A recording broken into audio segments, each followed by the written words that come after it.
This week on the Wealth Cafe, we have to talk about the market volatility and how that is impacting your 401ks. You can't miss the thousands of notifications that I'm sure are hitting your phone from every news source talking about the impending tariffs and the tariffs that are now actually starting to hit in certain countries for the imports that we have from those spaces, Vietnam being one of the big ones.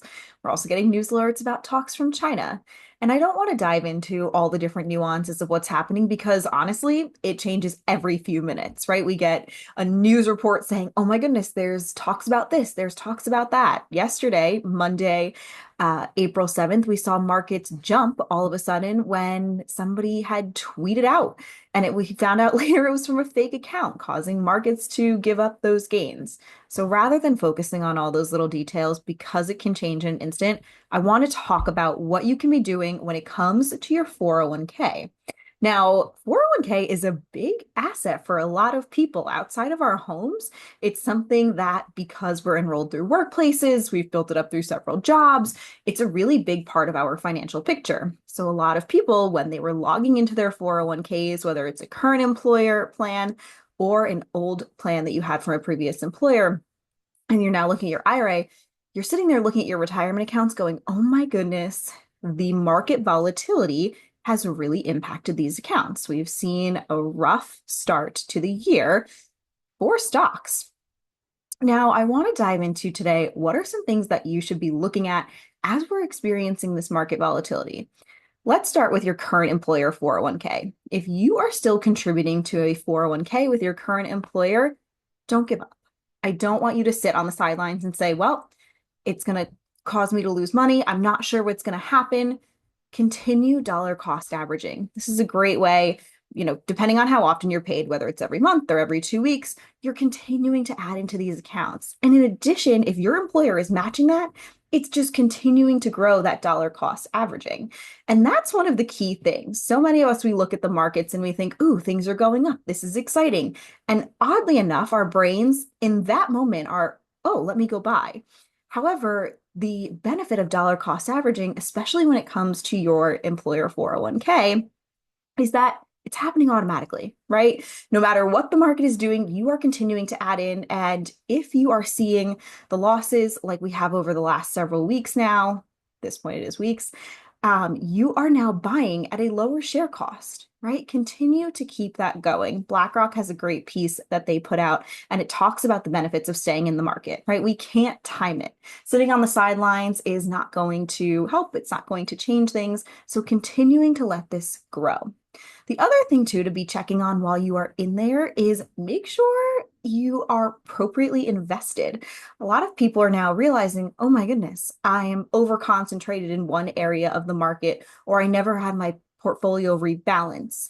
As you are getting closer to retirement, you want to be de-risking that portfolio. That goes for any assets that you plan to use, especially in those early retirement years. So you want to make sure that they are appropriately matched. This means you might be moving from a 70-30 portfolio to a 60-40 to 50-50, and it's going to continue to change, and how you'll have more bonds and fixed income the closer you're getting to retirement. For this exact reason that we saw, especially over the last few days with the market volatility, is that you don't want to put the money that you're going to need very soon at risk. You don't want to have to work longer or change your retirement lifestyle or give up any of your dreams. Yes, it means in the long run you might be giving up some gains, but you want that safety and security. So make sure when you are going into your 401k, look at it, see what is on that menu option of what you are invested in, and make sure it matches where you are right now. Don't be afraid to ask questions to your 401k administrator, to your financial advisor, or to ask somebody on my team as well. You can head over to our website and apply for an intro call to talk about and say, okay, is this the right match for where I am now? The other thing I want to touch on is don't start changing too many things while you are in there and trying to say, oh, I'm just going to do this for a short period of time and then I'll go switch it back. The problem is many of us don't switch it back.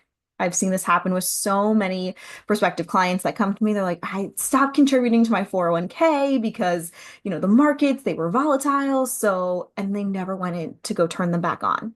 So be careful if this is something you do plan to do.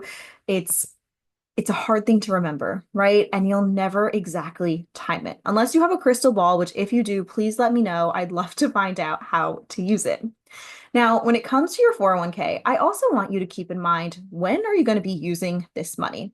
For some people, it's their retirement for 20 to 30 years from now. Maybe it's 5 years from now.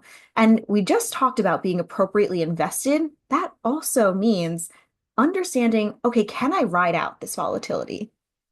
Can I withstand the, okay, we just lost money, now we just, saw a big jump, staying out of that panic in your mind, right? Knowing that, okay, I have the time to ride this out. That goes hand in hand with being appropriately invested, but you want to make sure that you're not sitting here saying, I just put all my money at risk. What am I going to do? I also caution you from checking your 401k balance and your investment balances throughout the day. As I mentioned at the start of this episode, things are changing so rapidly and so dramatically that you could look one moment, you'll be like, okay, things are great. We're back to where we started. This is going to be okay. And then the next moment, you might see a sudden drop, and then your emotions are going to be all over the place. You're going to exhaust yourself. You need to find the right balance for you between staying informed and updated on the markets and how your accounts are doing, and also not checking every single second and driving yourself crazy. You can't change what is happening outside of this space. The only things you can control are the fact that you are dollar cost averaging in through this employer plan, the investment options that you select from that menu, and also how you're going to react to all of this. I know it's so much easier said than done, but I will say that during times like these, reach out to your financial team. Don't be afraid to ask them questions, to get that, reassurance with them. It's something that I'm doing a lot with my clients is, hey, here's the updates we're seeing. Here's the conversations we're having. And this applies to their 401ks, IRAs, other investments, and we're having that bigger conversation. The last piece I want to leave you with today when you are thinking about your 401k is, where does it fall into your financial picture? How much of an asset is it of your net worth? Is it everything you have right now? I want you to take a look at that and look at the bigger picture. For many people, it's just a piece of the puzzle. Yes, it's a very large piece in many cases, but there's so many other things going on. Make sure you are looking at the piece of that puzzle. Make sure it is aligned with your financial goals and your investments. Now, things are going to keep changing, so make sure you are subscribed here and tuned in. If you want to join our mailing list, we are sending out special news alerts and updates around the market. Not too many, because we don't want people to just become so obsessed and down the rabbit hole of reading all of this. We're trying to find that right balance right now of sending out just enough, but also keeping you informed. So we are sending out a couple special editions of our newsletter, which I will link here for you to subscribe. Now, if you have any questions when it comes to your 401k, how to be navigating all of these markets, please feel free to leave a comment below, reach out to me, or you can head over to my website to get a second look. This is a big time for people when they say, you know what, I don't know where my 401k falls into this financial picture. I need to figure that out. I need to figure out if it's appropriately invested for where I am for retirement. You can head over to tanisfingroup.com/contact. I'll link it here in the show notes as well. You can apply for that second look, and we can start talking about what does that plan look like, and where do all these pieces fit in, and are you prepared for things to change and the continued volatility. Like I said, please use this as a resource and don't hesitate to reach out. Stay calm, stay informed, keep the balance of the two, and we will see you next week for another episode of the Wealth Cafe.